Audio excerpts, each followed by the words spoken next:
What's up, everybody? I have some exciting and stressful news. I just got back from a tattoo convention. I am exhausted. I talked to friends and people all day, got to catch up. It was great. And also exciting news, I am painting tomorrow with one of my heroes, the godfather of new school, at least one of, Tony Ciavarro. This is exciting, but also stressful because I like to be prepared and I have nothing ready for tomorrow. We have put this off for quite a bit because weather, it was supposed to rain, and tomorrow, still not sure if it's going to rain or not, so that could be against us, and the fact that I have nothing planned could also be against us. So I have no idea what to do. I have no idea if the weather's going to hold up. All I know is I have my iPad here and I better sketch something and put something cool on this wall tomorrow. All right. I got a rough sketch here. I kind of like it. It was a quick sketch. This is the game plan. It's still spooky season. It is Halloween. It's October, Halloween month, I should say. I decided to do kind of a vampire girl. I don't know. I sketched this super quick. I don't know what Tony's doing. He's doing a spooky character, but I'm not sure what. This wall could be a complete disaster. This wall could be awesome. I have no idea. It's late. I still have to pack paint. I'm exhausted, so I guess we'll see where this goes tomorrow. I'm on my way to the wall. I'm a little concerned because it's kind of dark and gloomy out. I got some raindrops on my windshield. I'm just hoping the weather holds off so that we can have a great day of painting. It is in the high 40s here in New England. And I'm pretty excited and nervous. Little backstory as far as how I am familiar with Tony's work. I first saw his tattoo work in a tattoo magazine back in like early 2000s, and I was mind blown. This is before I got into tattooing. I just saw the style and was fascinated, and it pretty much is one of the reasons that I wanted to tattoo like that. And eventually I got into tattooing and I tattoo new school. So Tony has been a huge influence on me, and I'm so excited to see what he does today and see how he paints. He has not been spray painting too long as far as I know. I know that we've talked over the past probably couple years about spray painting, and yeah, I'm just really curious to see what he does today. So I'm gonna get to the wall. I'm gonna try to prep it before he gets down there, but first I need a coffee. I need a coffee bad, so I am on my way to go pick up some coffee and get this wall prepped. I'll see you guys at the wall. There he is, guys. The man, the myth, the legend. What's up, Mr. Ciavarro? Did I say your last name right? Yeah. Good to see you, man. All right, I've got the wall all mapped out. There's noisy stuff happening in the background. Tony's down here. We're going to get set up. Tony, do you have any idea what you're doing on this? Nope. Figure it out as we go. Figure it out as we go. There is no game plan other than my character being on this side. I'm going to take this door area, and Tony's going to paint to the left. Something spooky Halloween. You got any idea as a character, at least? I don't know. You want me to do a Frankenstein, a bat, Whatever you want to do. a pumpkin, Frankenstein and a pumpkin? Anything. Okay. Whatever you want to do.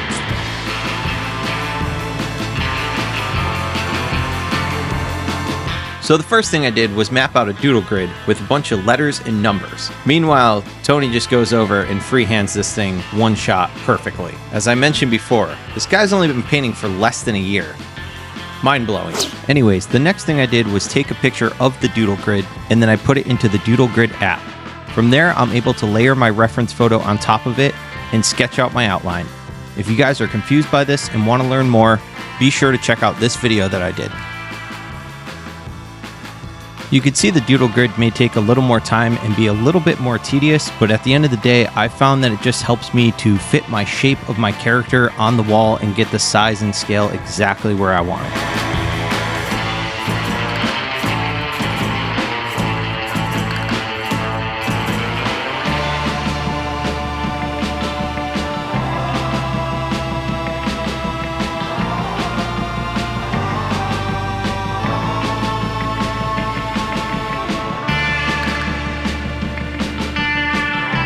Once I'm happy with the outline that I put up on the wall and everything is sized out correctly, it is time to start coloring the hair. If you guys are familiar with my videos, you know by now I always start from the top just to not overexert myself at the end. I like to get the tedious portion done first, all that ladder work, so that I can kind of reward myself later by being on the ground.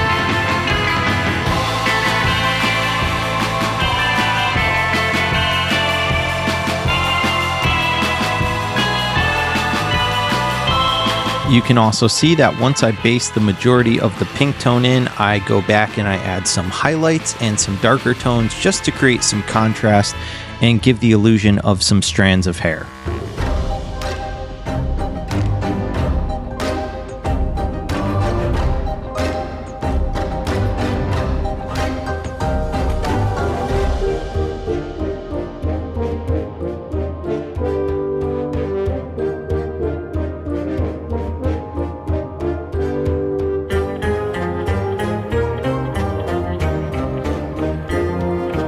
You can see this is a very tedious process. The majority of this piece is the hair, so once it's done, I can move on to the face.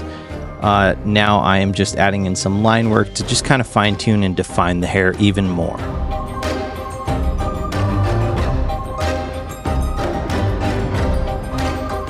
And it's finally time to start coloring in that face. For this portion, I am using the stock cap that is on the Montana Black can, which is also known as the orange dot.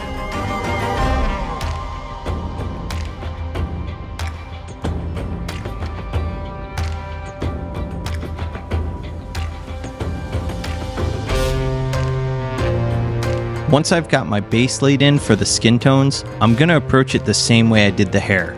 I'm going to layer in some highlights and some darks to kind of create some contrast and show some lighting on the skin. And every now and then, we get some nice visitors. We interrupt this process to bring you Mike Blaze. Did you decide to come down and finally finish your piece upon request? No. So what are you going to do? Cover it. All right. We'll look forward to that in the next 17 videos. Guys, huge shout out to Mike. He is such a good sport, and I appreciate him being in all my videos, even if he doesn't have finished pieces. I really hope to get him out soon to have a complete piece to show you guys, especially before it gets too cold, so look forward to that video soon, hopefully. Anyways, you can see I'm moving along here, getting into the eyes. This is always one of my favorite sections to work on with my characters. I feel like this is where all the final details and expressions go, so this is the fun part for me. Even though I second-guessed that yellow that I put in there, Tony reassured me that it kind of brought an evilness to the character and made her look a little more spooky, since the only telling tale that she was a vampire was the teeth that I put in. I thought the red eyes would also help say that she was kind of a spooky vampire character. While I'm talking about all these final little details and sections that I'm tightening up, I might as well explain that I'm doing them with my level 1 cap. This is by far one of my favorite caps. It is super versatile. You can do some nice line work with it. You can also blend smaller sections with it, like you could see me doing in the iris now. I absolutely love this cap. Of course, when I need a cap that's just a little bit thinner than my level 1, to get to those super tight details, I use my stencil cap. As you can see here, while I'm going around the lids of the eyes to just get just enough definition. And Tony is cruising on his piece, so it's time for me to pick up the pace and get this done.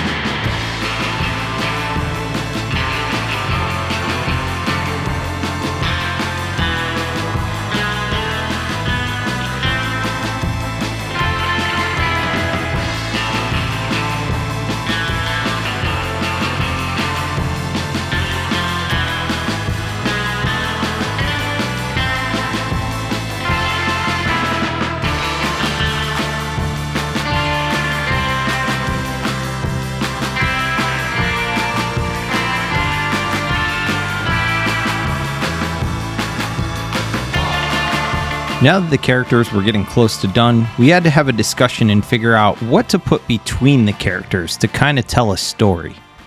Like, I don't know what else to do with mine. Like, it's an awesome piece. Like, how it is. Should I put some kind of, like, a fucking lightning bolt or something up the back. You know what could be cool? A lightning bolt, or I'm almost thinking like some exclamation marks, like it's like a comic feel that he saw her with, like maybe the yellows that are in the eyes just up there would pop it out, and then I'll do like little hearts in between or something. Yeah, like what I was talking about. You know what would be kind of cool is if you did that neon thing, but did it so it was like had like one heart like this big. Okay. And then had like Little ones in the heart itself, like in the neon, do like the stitches. You know what I'm talking about? Like if you were just gonna do a line drawing, like the stitches you did on the girl down there. Yep. Had it so the heart was like stitched together, but it was done in the neon. Is that too much? I'm trying to think if it's gonna read well. The stitches where I got lost, because the neon's no problem. The stitches. Maybe just make the neon drip like that. Okay.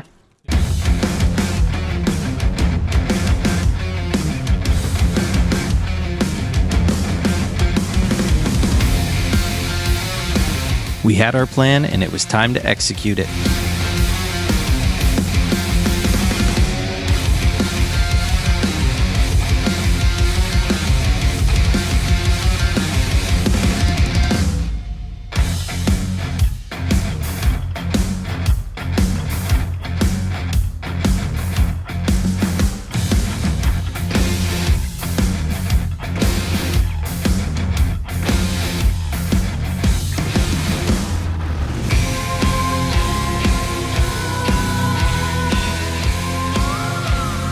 Things were going well, and we even had another visitor stop by.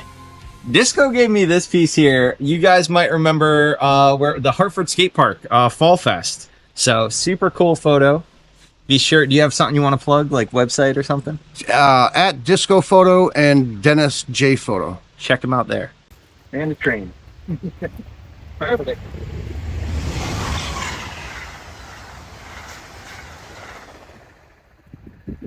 All right, I think we are all done down here. Tony and I can't think of any more to add to this, but we've got some ideas for the future. So definitely stay tuned. Make sure you follow Tony's channel. He absolutely crushed his character, which I'm going to show you now. So here it is, the final Hold up. You guys saw the thumbnail. You saw the title of this video.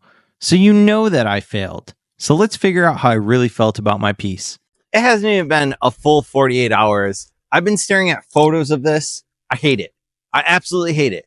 I think I might honestly just like Tony's piece so much that it's making me hate my piece.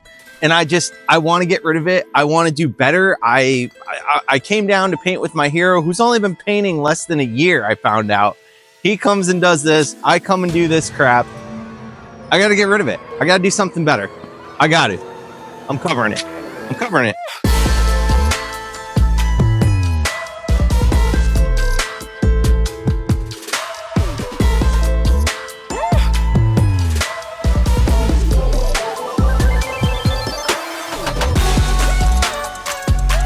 I like it better already. Let's get a doodle grid on that, get a new character up there, and get going.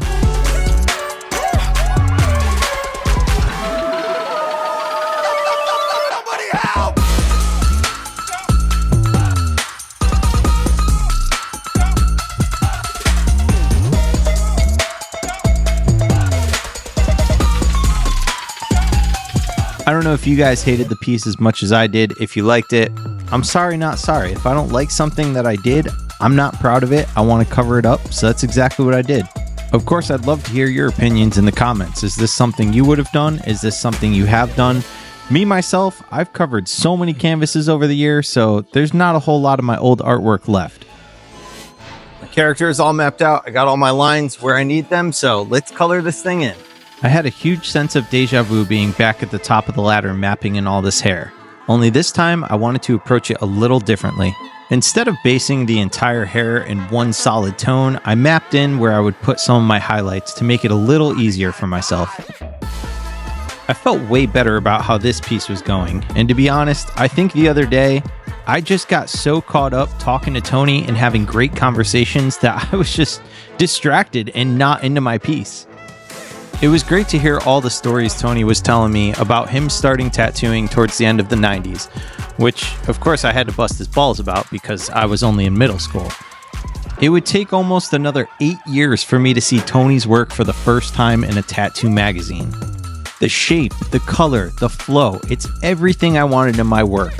Eventually, I got my tattoo apprenticeship in 2008 and began tattooing sometime in 2009. I didn't actually end up meeting Tony until 12 years later in 2021 at the Connecticut Tattoo Convention. Over the years, I had seen him at a couple other tattoo shows, and we would always talk about spray painting and graffiti, and I'm glad we were able to finally make this happen. Especially because Tony's such a busy guy. If you guys don't know about Tony, let me tell you first off, he is the hardest working guy I have ever met and is always doing something. Besides tattooing, let me show you what else Tony does. Tony hooked it up. I will open these later on camera. Definitely have to check out all his apparel. Guys, I want to take a second to give a huge shout out to Tony. This dude gave me so many awesome gifts. I've got all these cool stickers. He came through with shirts, which he owns this company. It is Slow Down Clothing. Be sure to check these shirts out. There are so many awesome designs. So be sure to check out the website. I mean, shirt after shirt. Every one of them is just absolutely incredible. So many shirts. And another thing, Tony also has a magazine called Skin Paper Paint Magazine. So he came through with a couple issues. This is their latest one, number 5, loaded with amazing artwork from awesome artists. There's about 100 pages of awesomeness. My favorite issue, of course, is number 4. If you guys look close, that's my name on the cover. Very happy about that. There is an awesome write-up that he did. So be sure to check out Slow Down Clothing and Skin Paper Paint Magazine. And now I'm back to painting, where you could see that I have based the entire face, and pretty soon I am going to be working on the lower section. Now I think it's important to figure out how you work best and most efficiently. And what I've learned recently is that you guys have seen me do the hair all the time, work from the top and go down to the bottom. But lately I've taken notice that after the hair's done and I base the face, I've been enjoying going down to the ground stuff because it's kind of a pain to work up high and it's kind of a pain to work down on the ground. So if I get those frustrating parts out of the way first, I can enjoy the rest of my time and just stand and work in the center of the piece. For instance, I knew this hairband was going to be kind of a bit of a pain, so I got it out of the way early. On a random note, I really wish that the background color of the wall was like a nice teal blue. That would really pop the yellow, but I do like how the yellow plays off the purple hair. And as for that background color, well, let's just say it's free because I know a guy that knows a guy. Thanks, other Mike. You always hook it up.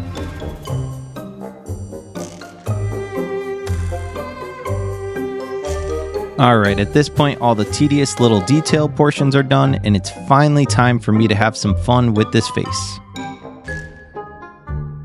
The pale flesh tones of the last character, they worked, but I think that there could have been more tones added.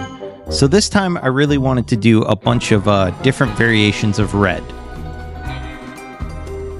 I also thought the red would help fit the theme of monsters for this wall. The last one it wasn't scary enough, it wasn't spooky.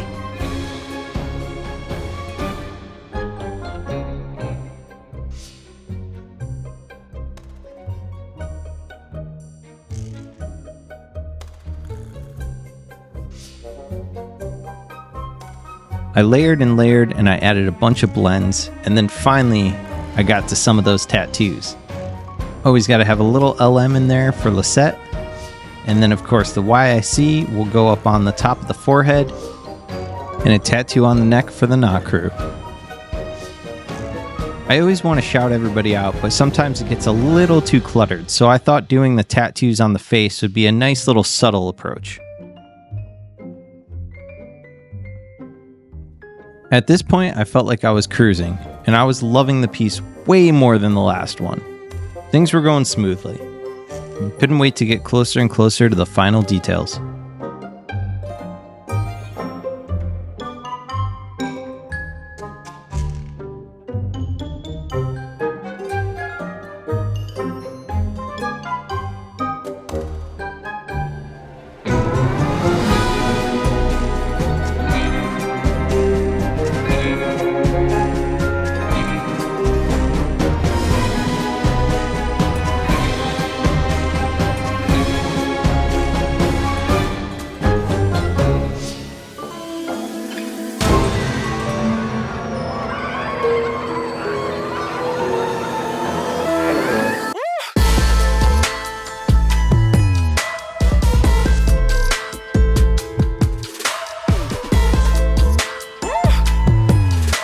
I always like to save the eyes of the character until the end because in my opinion, the eyes bring the character to life. It's where all the expression lies.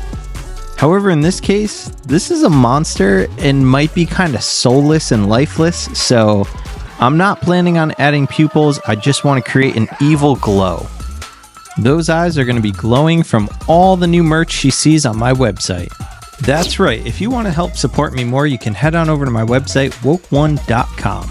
I've got plenty of new merch available here. All of my drawings that I've recently made on Twitch are now up on my site for sale.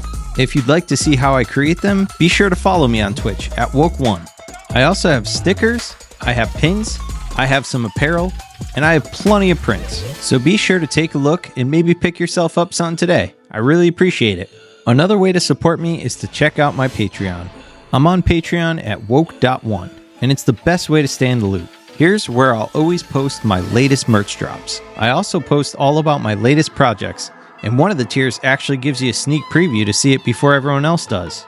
There's a few different tiers to choose from, so take a look and see if there's one you might like joining. The cheapest one gets your name on the screen, like these guys.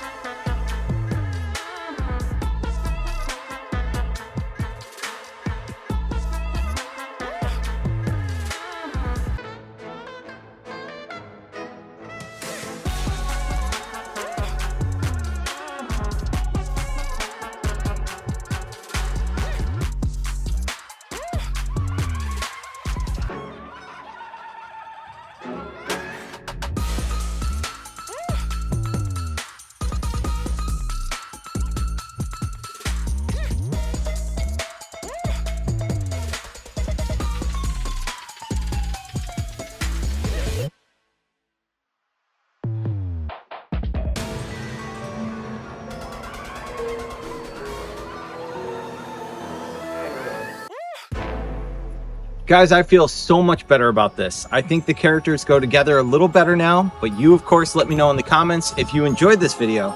Don't forget to like, share, subscribe, and also be sure to follow Tony, check out his channel, check out Slowdown Clothing, check out Skin Paper Paint Magazine. It is amazing.